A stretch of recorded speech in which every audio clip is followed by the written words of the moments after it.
জনপ্রিয় ক্রিকেটার শিখর ধাওয়ান ক্রিকেটকে বিদায় দিলেন। সব ধরনের ক্রিকেটকে বিদায় জানিয়ে দিলেন শিখর ধাওয়ান।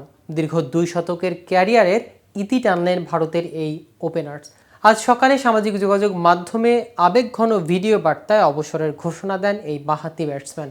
আর কি বললেন শিখর ধাওয়ান, এ বিষয়ে বিস্তারিত থাকছে আজকের প্রতিবেদনে। কেটিভি ক্রিকেট চ্যানেল থেকে আপনার সাথে আছি আমি মাহমুদুর রহমান সিয়াম।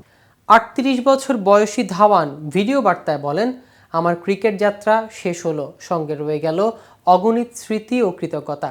যে ভালোবাসা এবং যে সমর্থন পেয়েছি সেটার জন্য অনেক ধন্যবাদ।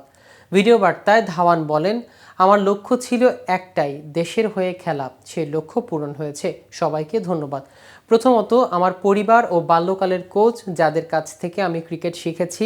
তারপর ধন্যবাদ জানাচ্ছি বিসিসিআই ও ডিডিসিএ-কে, তারা আমাকে খেলার সুযোগ করে দিয়েছেন। এছাড়া আমার গোটা দলকে, যাদের সঙ্গে আমি খেলেছি। ক্যারিয়ারের আমি সবার ভালোবাসা ও সমর্থন পেয়েছি। গল্পের বই পড়তে পড়তে যেরকম পাতা উল্টাতে হয়, আমিও সেটাই করেছি। আন্তর্জাতিক ও ঘরোয়া ক্রিকেট থেকে অবসর নিচ্ছি। বিদায়ের ঘোষণায় ধাওয়ান আরও বলেছেন, ভারতের হয়ে এতদিন খেলেছি, এই আত্মতৃপ্তি নিয়ে বিদায় বলতে পারছি। নিজেকে বলতে চাই, তুমি আর ভারতের হয়ে খেলতে পারবে না বলে দুঃখ করো না, বরং এটা ভেবে আনন্দ হওয়া উচিত যে তুমি দেশের হয়ে খেলতে পেরেছ। ভারতের জাতীয় দলের জয়ে 34টি টেস্টে, 167টি ওয়ানডে এবং 68টি টি-20 খেলেছেন ধাওয়ান। করেছেন 10,867 রান। 2010 সালে বিশাখাপত্তনমে অস্ট্রেলিয়ার বিপক্ষে ওয়ানডে দিয়ে আন্তর্জাতিক ক্রিকেটের অভিষেক হয়েছিল তার। জাতীয় দলের জার্সিতে শেষ ম্যাচটিও খেলেছেন এই সংস্করণে 2022 সালের চট্টগ্রামে বাংলাদেশের বিপক্ষে। শীর্ষ পর্যায়ে ঘরোয়া ক্রিকেটে ধাওয়ান প্রথম ম্যাচটি খেলেন 2004 সালে। এবছর এপ্রিলে আইপিএলের পাঞ্জাব কিংসের হয়ে সানরাইজার্স হায়দ্রাবাদের বিপক্ষে ম্যাচটি হয়ে রইল তার শেষ খেলা।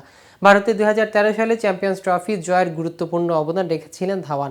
টুর্নামেন্টের সর্বোচ্চ রান সংগ্রাহক হয়েছিলেন তিনি এবং সেরা খেলোয়াড়ের স্বীকৃতি অর্জন করেছিলেন। তবে বিশ্ব ক্রিকেট ধাওয়ানকে চিনেছিল এই বাংলাদেশ থেকে। 2004 সালে বাংলাদেশে অনুষ্ঠিত অনূর্ধ্ব-19 বিশ্বকাপের শীর্ষ রান সংগ্রাহক ছিলেন তিনি।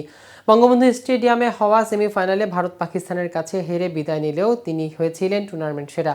তো ভিউয়ার্স, ভিডিওটি সম্পর্কে আপনাদের কোনো মতামত থাকলে আমাদের জানাতে পারেন কমেন্ট করে। সাথে সাথে নিয়মিত ক্রিকেট ও আপডেট ও ইনফরমেটিভ ভিডিও পেতে কেটিভি ক্রিকেটের সাথেই থাকুন। ধন্যবাদ সবাইকে।